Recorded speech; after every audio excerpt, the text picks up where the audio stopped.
ना उमर साहब को अगर आपने रिजाइन दिया था तो रिजाइन है कहाँ है?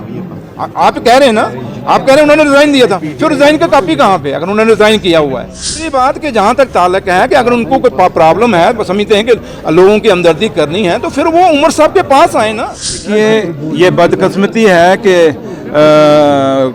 जहाँ तक बीजेपी के लोग इसको खामखा के इशू बना रहे हैं। माता वैष्णो देवी में चाहे बंदा बच्चा पढ़े, चाहे बाबा गुलाम शाह बादशाह यूनिवर्सिटी में पढ़े, अब क्योंकि खित्ता पीर पचाल के अंदर बाबा गुलाम शाह के नाम पे बाबा गुलाम शाह बादशाह यूनिवर्सिटी बनी है, और जम्मू में माता वैष्णो देवी जी के चरणों में ये यूनिवर्सिटी बनी है। तो यहाँ ये नहीं कि कौन किस जात से है, कौन मज़हब से है, ये देखना चाहिए कि कौन कितना काबिल है, काबिलियत के ऊपर। क्योंकि ये बच्चे नीट करके आए हैं, और नीट जब कंपटीशन का ज़माना है और कंपटीशन के तौर पर ही एडमिशन मिलेगी, इसलिए इसको हम धर्म के नाम पे, जात बरादरियों के नाम पर बांटेंगे तो अच्छा नहीं है।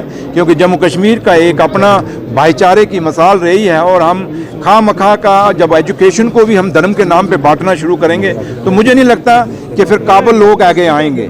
और अगर आपने काबिल लोगों को अच्छे डॉक्टर, अच्छे इंजीनियर, अच्छे अपने ऑफिसर्स बनाने हैं, तो आपको जो अच्छा कोई, चाहे एग्रीकल्चर में ही कोई साइंटिस्ट भी बनेगा, तो अच्छा तभी बनेगा जब आप कहीं ना कहीं एजुकेशन में क्वालिटी होगी। तो लिहाजा मुझे नहीं लगता है कि इस बात को तूल देनी चाहिए, और जो कर रहे हैं मैं उनसे भी कहूँगा कि ऐसा मत करिए। एजुकेशन में कम से कम उस काबिलियत पे जो बच्चा, चाहे वो किसी भी कौम का हो, किसी भी मज़हब का हो, अगर वो निकल के आता है तो उसको अप्रिशिएट करना चाहिए, ना कि उसको डिस्करेज करना चाहिए। बाकी स्टेट्स में अब ये जम्मू कश्मीर में भी पहुँच रहा है, तो आपको लग रहा है कि देखिए, आप बिजली का कोई इजाफा, ये मीडिया क्रिएट किया हुआ इजाफा है। अगर कल आपने उमर साहब का एक डिटेल में बयान सुन लिया, जब उमर साहब ने कहा कि ये फाइल मेरे पास साइन करना तो दूर है, ये फाइल मैंने देखी भी कहीं नहीं कि किसने हाई किया है। तो इसलिए ये एक मतलब कि क्योंकि कुछ ताकतें ऐसी हैं जो उमर अब्दुल्ला सरकार को कमज़ोर करना चाहती हैं, तो वो नए के नए इशू रोज़ जम्मू कश्मीर में उठाते हैं। लेकिन मैं आप लोगों से भी अपील करूंगा कि अथेंटिकेट ऑर्डर आप किसी के पास है कि 20% बिजली के बिलों में हमने बढ़ोतरी की है? वो किसी के पास नहीं है। हम सिर्फ बस कह रहे हैं जनाब बढ़ गया, उमर अब्दुल्ला सरकार बढ़ा गया। इन चीज़ों में, र्यूमरबाजी में, इस अफवाहबाजी में जम्मू कश्मीर ने आगे भी बड़ा नुकसान देखा है। और मैं आज भी आप लोगों से अपील करूंगा कि इस र्यूमरबाजी से बचना चाहिए, अफवाहबाजी से बचना चाहिए, अपने लोगों को गुमराह नहीं करना चाहिए। कल तो क्लियरिफिकेशन आई थी सीएम की तरफ से, लेकिन अब आगामी फिर से बोल रहे हैं कि हम 20 दिसंबर तक जो है इनको अल्टीमेटम देते हैं, उसके बाद हम फिर से प्रोटेस्ट करेंगे। तो उस पर क्या कहेंगे आप? देखिए, अब वो क्या कहते हैं, अगारुल्लाह साहब क्या नहीं कहते, मुझे उससे कोई लेना देना नहीं। मैं एक ही बात जानता हूँ, अगारुल्लाह साहब को किसने रोका है? और अगारुल्लाह साहब अब कोई ऐसे गली के या किसी मोहल्ले के या किसी टाउन के खड़पेंच नहीं है, वो ऑनरेबल मेंबर पार्लियामेंट है। और मेंबर पार्लियामेंट को किसने रोका? आप, क्योंकि आज यूटी है हमारी, अभी पार्लियामेंट लगेगी, वहाँ बात रखे ना अपनी।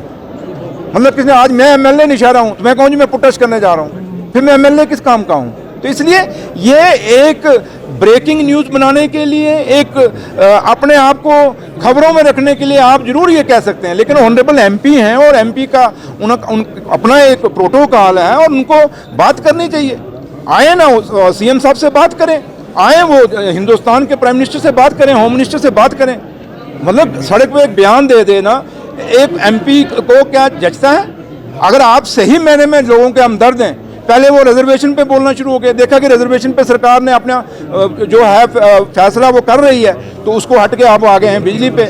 मकसद एक ही है कि मैं आप लोगों से यही अपील करूंगा कि हमें इन सवालों से दूर हटना चाहिए। और जो भी आदमी हो, चाहे मैं सुरेंद्र चौधरी भी क्यों ना हो, अगर मैं कोई अपने आप को लाइमलाइट रखने में या अपना कोई अपने को ट्रेंड कराने के लिए कोई बयानबाजी करता हूँ रोज उठ के, तो मुझे भी इग्नोर करना चाहिए। आपको वो चीज़ें देखनी जिसमें जम्मू कश्मीर का एकता बढ़े, जम्मू कश्मीर का भाईचारा बढ़े और जम्मू कश्मीर में अफवाहबाजी ना चलाएं। आप करें, किसने रोका आपको? हिंदुस्तान के आईन ने कहीं किसी को नहीं रोका। तो इसलिए मैं इस पे ज़्यादा, जब उमर साहब ने एक ऑनरेबल चीफ मिनिस्टर जो इंचार्ज मिनिस्टर हैं बिजली के, पावर के, जब उन्होंने क्लैरिफिकेशन दे दी है तो मुझे नहीं लगता कि आप कभी हम उसका कहें वो ये बोल रहा है या वो है। सरकार किसी के बोलने से नहीं चलती, सरकार लोगों के कहने से चलती है। ये कहाँ तक सच है? उन्होंने परसों एक स्टेटमेंट दिया था कि हाँ, रिजाइन भी किया था। ये बड़ी दुख की बात है धर्मेंद्र जी की, क्योंकि हमने बचपन से उनकी पिक्चरें देखते आए हैं, आप लोगों ने भी देखी होंगी। वो हंसमुख चेहरा, और वो चेहरा जो आज 89 ईयर्स की एज में भी जब भी उनकी कोई वीडियो आती थी वो जवानी में आती थी, आज जैसे कोई जवान बोल रहा, और खुद वो कहते थे मैं अभी मैं बूढ़ा नहीं हुआ, मैं जवान हूँ, धर्मेंद्र जी कहा करते थे। इसलिए उनकी वो पिक्चरें, शोले पिक्चर के वो डायलॉग, वो मौसी वाला जो टैंकी पे चढ़ के जो उन्होंने वहाँ डायलॉग किए थे, वो आज भी बच्चे की जुबान पे हैं। और एक बहुत बड़ा सितारा, एक बहुत बड़ी हस्ती हिंदुस्तान ने खोई है। और ऐसे कलाकार जो हमारे पुराने कलाकार हैं, जैसे धर्मेंद्र जी थे, ऐसे कलाकार मिलने बहुत मुश्किल है। इसलिए उनके लिए आज हम जितना भी अफसोस जाहिर करें वो कम है, और जितने मर्जी लफ्ज़ों से हम उनके लिए श्रद्धांजलि दें, लेकिन अब यही कह सकते हैं कि भगवान से हम उस रब से यही दुआ करते हैं कि उनको, धर्मेंद्र जी की आत्मा को अपने चरणों में जगह दें, और उनकी जो फैमिली है उनको हौसला दें ताकि वो इस गम से, इस सदमे से बाहर निकल सकें। Thank you. उन्होंने परसों बोला था कि मैंने रिजाइन भी किया था लेकिन वो एडमिट नहीं हुआ पार्टी लेवल पर। तो क्या जम्मू कश्मीर की सरकार या जम्मू कश्मीर के लोग सिर्फ आगा साहब के इर्द गिर्द में सरकार चलनी है क्या? देखिए वो क्या कहते हैं, रोज कहते हैं, उनको छोड़िए। मैंने कहा ना, जम्मू कश्मीर की आवाम क्या कहती है, जम्मू कश्मीर के लोग क्या कहते हैं। जैसे मैं नौशहरा से जीत के आया हूँ, मेरे नौशहरा के लोग क्या कहते हैं वो मैटर करता है। रही मैंने कहा कि जब एक आम आदमी नहीं है, वो आज हिंदुस्तान की पार्लियामेंट में जो सबसे बड़ी पंचायत, हमारी महापंचायत है हिंदुस्तान की, उसके मेंबर हैं, उनको किसने रोका है? वो आए ना, अब सड़क पे रोज बयान दे देते हैं, लेकिन उनको बोलो ना उमर साहब को अगर आपने रिजाइन दिया था तो रिजाइन है कहाँ है?